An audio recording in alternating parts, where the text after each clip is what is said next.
Okay, so this is a video I'm shooting today on how to properly install an air conditioning unit for residential. This is a unit we just finished up today. I'm the owner of Allied Furnace and AC out of Kenmore, Washington. We're near Seattle. I wanted to just show you this install we just finished up today, just to give you guys some pointers on how to best install an AC unit to help make sure it's going to last and work extremely well. I'd say first and foremost, you want to just go ahead and when you're choosing an AC system for your house, make sure to install a quality unit. Purchase a quality unit, not some cheap product out there. Certainly you get what you pay for. In this particular job, we install a York product, which I'm very, very pleased with. Been installing York now for over 2 years. The quality is consistently really good. They're made in the USA. They got a 10-year warranty. I'm sure they'll last well beyond that too. Some things to look for when you're looking at an air conditioning unit, the better ones. Notice here the fan blades. They got this shark tooth design. That's a really nice feature to have on a better AC unit because it actually makes the fan a bit quieter.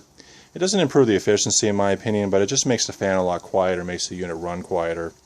If you look inside, yeah, you can get an image here. That's the compressor right there. It's inside the belly of this AC unit. The compressor that's on the better units is a Copeland scroll compressor. That's pretty much standard these days, and the Copeland scroll compressor is a good quality compressor. It's both efficient, it's extremely reliable. One of the things you'll notice, like in the picture just a moment ago, you can see that they not only used a Copeland compressor in this AC unit, but they also put a jacket around it. That's that black thing that was over the compressor. Again, the jacket just helps to make the system quieter. It's just one of those things you see on the nicer units to help make them run nicer and be more pleasant when you're walking by them. So there's a number of features on this unit that make it quieter. Better parts on it. As you can see here, it's the 14.5 SEER unit. It's not the cheap 13 SEER or worse. It's a nicer, higher efficiency unit to help consume less energy. As far as the installation practices that I really like to suggest for people, first of all, let's talk about this refrigeration line. Now, you see this boot here. This is a Titan boot. These are becoming really popular now because, only a few years ago, the standard practice for when you're running a refrigeration line through the wall was just to drill a large hole, run it through, and put some silicone over it and hope for the best. The problem with that kind of installation method is that it usually, will crack and you start letting rodents and create a pathway for insects and things like that to get into your house. It's also a source of air leakage, and energy loss. So now we're installing these boots here. These boots are 100% airtight. You can see it's got a rubber gasket behind the boot, and then it's got a rubber hose coming out here that you clamp down, and there's no way that that's ever going to give way and ever allow anything in. These boots are a really nice thing to use. Now when you look at my line set here, you'll notice how it's really glossy. This line set here has been covered with a special type of tape called UV tape. It's not duct tape, it's a tape called UV tape, and if you look at line sets that don't have this, there's that rubber insulation over the suction line. The problem with the insulation out in the weather is that it starts to crack and blister after just a few years, and then the insulation comes off. When the insulation comes off, the efficiency of your AC unit goes way down. It's very, very, very important to have that suction line completely insulated all the way from the condenser to the evaporator. So what we do is we wrap it with this special tape called UV tape, which protects the insulation and keeps it from blistering. Furthermore, on the refrigeration side, when you look at my stops here, the stops, we now have locking caps on them. That's something that they're requiring in the Seattle area now. Apparently, what I've heard through the grapevine is people are siphoning the refrigerant out of these things. Apparently it's for drug use or something like that is what I've heard.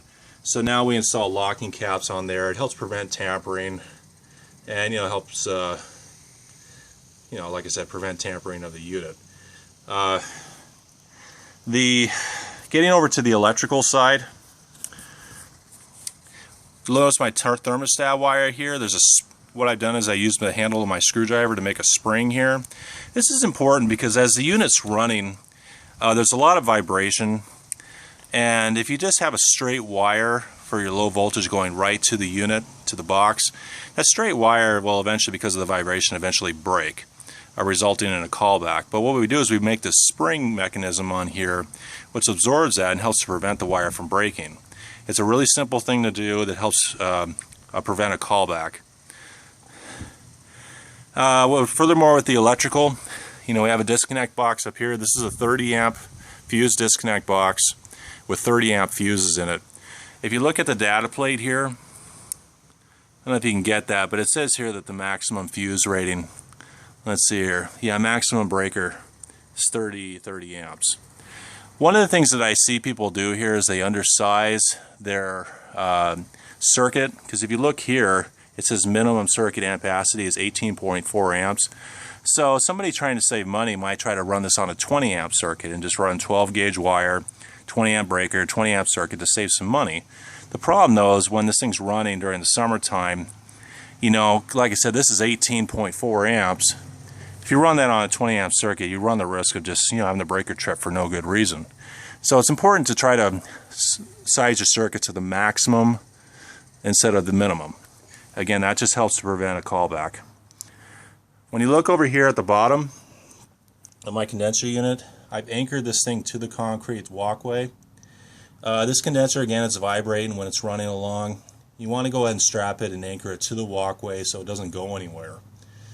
They can run away. Obviously, the line set's going to hold it and keep it from just taking off on you, but obviously if it starts pulling on the line set, that's going to go ahead and cause a leak maybe. So you got to strap it to the ground, keep it there so it doesn't go anywhere. I don't know how best you're going to see this. Oh yeah, you can get a picture of it there. There's these cork pads that are underneath the condenser unit. That's one of them. There's one in each corner, so there's 4 of them. Those cork pads are designed to help prevent the sound and vibration from the condenser unit from transmitting through the walkway into the house. Again, it makes the system quieter, helps to ensure that when the AC is going inside the house that the sound isn't transmitting into the house. So those are some installation methods that I can recommend to you that are going to make the system work a lot better and help to ensure that you have a quality job that will last the distance. If you have any questions, you can certainly call me. I'm the owner of Allied Furnace and AC. My number is 206-604-0092. I'd love to have your business. Thank you so much.